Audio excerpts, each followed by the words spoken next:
The Falcon and the Dolman is the first episode of the 23rd season of The Simpsons. It's directed by Matthew Nastuk and Mike B. Anderson. I didn't love it. I didn't care for it. I think the main reason is because I didn't care for Wayne. He's voiced by Kiefer Sutherland, and I didn't like the character. Not interested at all. Wayne is the new security guard, and Homer wants to be his friend immediately because Homer just doesn't want anybody to not like him. And Wayne is very standoffish, he's very cold, he doesn't want to be friends with his colleagues. But mainly to get Homer off his back, he agrees to have one beer with him, and then something happens that puts Wayne in the spotlight, and it's revealed that Wayne has a very intense past. And I won't say any more than that. I'll say it involves the government, and that's it, that's all I'll say. I think that's kind of enough information, it doesn't spoil anything.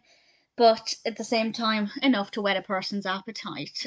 But not for me, because I just don't care about that kind of narrative. That's not exclusive to The Simpsons. There are many TV shows or cartoons or anything like that where they'll do an episode that has this kind of darker, more mysterious aspect to it, with a character with a dark past, and I never care. It's not my kind of thing.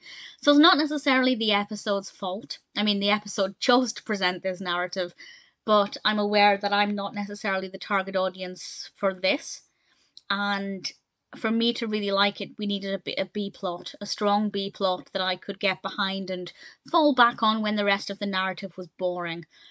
But unfortunately, that just wasn't there. So for me, The Falcon and the Dolman was just really, really boring. It started fantastically. We started with the comic book guy, and I love the design of the room he's in. It's so fun and so fascinating.